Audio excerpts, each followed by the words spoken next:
This episode opens with an outline of circumstances that just transpired in which Kirk was forced to sacrifice a crew member to save the rest of the ship. His daughter, the daughter of the deceased man, then enters the room and just barrages him with all this anger. It's a very real and raw sequence. There you are. I just wanted one more look at you, the man who killed my father. That's not so, he was my friend. Your friend! This dynamic mirrors Captain Picard's relationship with Wesley. Although we never get an explosive, emotional, overacted moment from Crusher, there's still that underlying tension between them because Picard forced Wesley's father to die, sacrificed him to save the rest of the ship. But we never really get that explosion, I guess because Wesley had time to come to terms with it and in the end learn to respect Picard. You hated him all your life, and that's why you killed him! You murderer! We then get the stunning revelation that Kirk's testimony does not match the official records kept by the computer. This then enters in the entire premise of this episode. Kirk's going to be court-martialed. I can dig it. Say you jettisoned the pod after the red alert? You have my sworn deposition. Then, Captain, I must presume you have committed willful perjury. This extract from your computer log says you jettisoned the pod before going to red alert. Putting our lead protagonist in a moral grey area and examining his honor and gumption is a very interesting plot element. We're not exploring stereotypes of heroes here. We're delving into the idea that everyone can make horrible mistakes, even a good man. Ben was a friend of ours. Come on, Jim, let's Now, go. go on, finish. Ben was a friend of yours, and Jim. There's this African-American commander that is in the lead opposition to Kirk's testimony within this episode. And it just once again highlights how forward-thinking and utopic this idea of the future was. To have a man of that race in such an important role in a television show made 50 years ago was fucking crazily ahead of its time. Not one man in a million could do what you and I have done. Command a starship. 100 decisions a day, hundreds of lives, staked on you making every one of them right. This episode starts a long tradition of courtroom battles within Trek, and will usher in amazing episodes like The Measure of a Man and Drumhead. This is not action schlock like Star Trek Discovery. This is Trek at its best, examining a complex idea like what defines sentience, racial dogma within the court system, and the idea of a fair trial for everybody. The whole disciplinary weight of Starfleet Command is going to light right on your neck. So that's the way we do it now. Sweep it under the rug, and me along with it. Not in your life. I intend to fight. Then you draw a general court. Draw it, I demand it. And right now, Commodore Stone, right now. So Kirk's ex-girlfriend is leading the prosecution against him? This seems like a massive conflict of interest to me, but it is a nice dramatic element to play out within the narrative, I guess. I am the prosecution. And I have to do my very best to have you slapped down hard. We then get introduced to Kirk's lawyer, an eccentric, elderly old crackpot who does not trust computers. I mean, I wouldn't want to be represented by him, but his character does introduce another interesting element to this already interesting narrative. You have to be either an obsessive crackpot who's escaped from his keeper or a Samuel T. Cogley attorney at law. Right on both counts. Need a lawyer? I'm afraid so. Spock gives a very well-written testimony for Kirk in the first courtroom scene. Look, if you're looking for a fast-paced narrative, this story is not for you. But if you're looking for a well-written, dry drama in a courtroom sequence, then this episode absolutely excels. It is impossible for Captain Kirk to act out of panic or malice. It is not his nature. In your opinion? Yes. Now, Shatner is often made fun of for his overacting and odd cadence while delivering lines. And don't get me wrong, the moments when Shatner overacts are hilarious and excellent. But in this story and many others, he also provides a realistic, dramatic acting performance that just highlights how good and well-rounded of an actor he actually is. He's engaging, he's articulate, and he's charismatic in this story. I did what my experience and training required me to do. I took the proper steps in the proper order. I did exactly what had to be done, exactly when it should have been done. We then cut to footage from the computer that reveals that Kirk's actions were actually negligent and that it is his fault that this crew member died and it wasn't justified. Freeze that.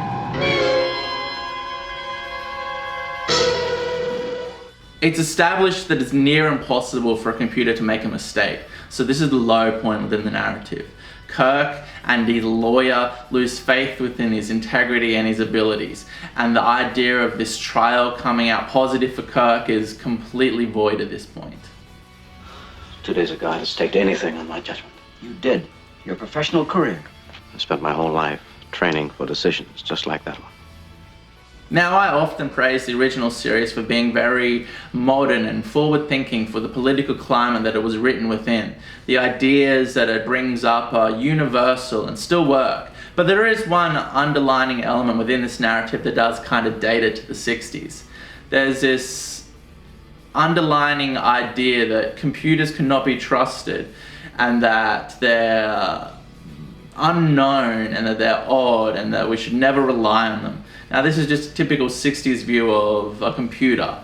We never trust what we don't understand, and it's very, very evident that the person who wrote this script doesn't like the idea of computers or trust them at all, which is obviously not reflected by us in 2020. Mechanically, the computer is flawless. Therefore, logically, its report of the captain's guilt is infallible. I could not accept that, however. So you tested the program bank? Exactly. The narrative then provides this revelation that the person who died within these circumstances is in fact not dead. And then we get this great little scene transition. Ooh, look at it.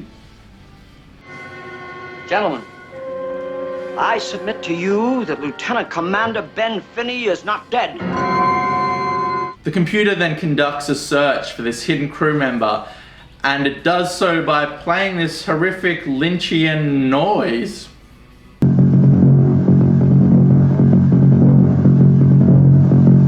This Lynchian sample is supposedly the sound of all the crew members aboard. Then Bones goes about turning off all the crew members' presence heartbeats with this microphone. It's legitimately just a condenser microphone from the 60s brought from a shop for like $60. I mean, I know Trek has a low budget, but they could have dressed it up with some paint or cardboard or something. Seriously, it's just a microphone. Spock.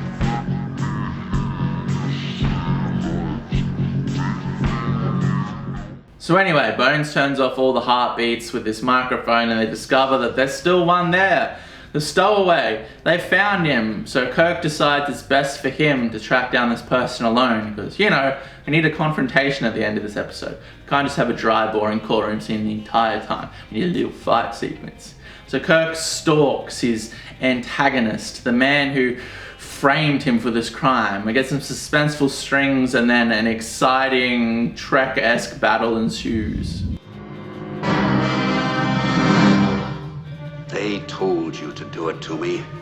You all conspired against me. You ruined me. I should also point out that the motivations for this person to frame Kirk were well set up within this episode. There was a point in the past where Kirk basically was forced to knock him down the dominance hierarchy. So this person blames Kirk for the fact that he is not yet a captain.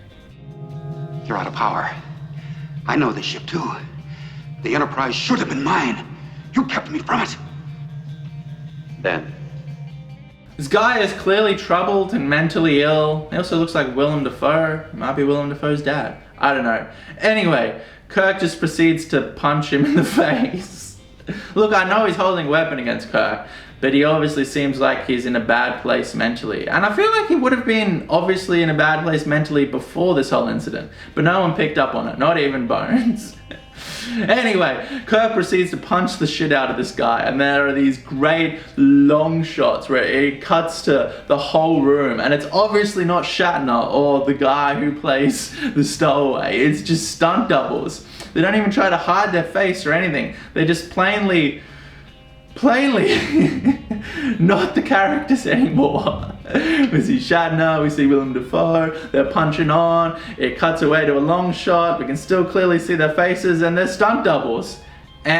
Who's gonna notice on the little tiny 60s television anyway? We're not gonna be watching this in Blu-ray in 50 years on our massive 58-inch televisions.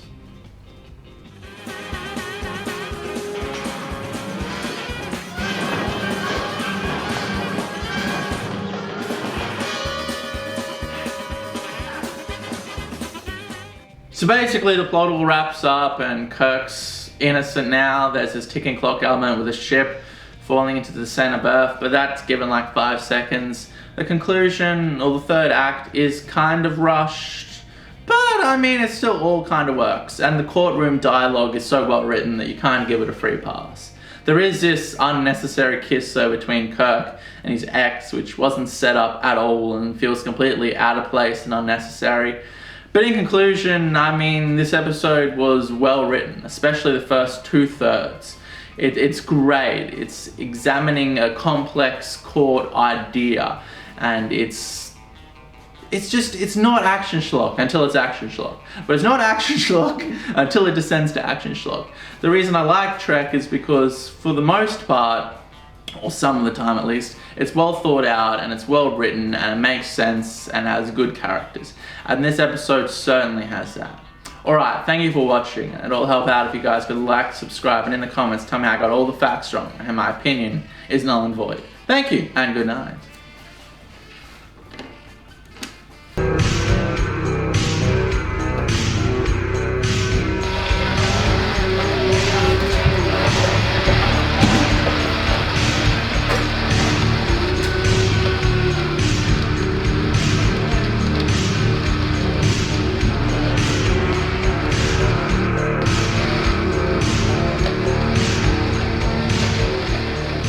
Still here, baby.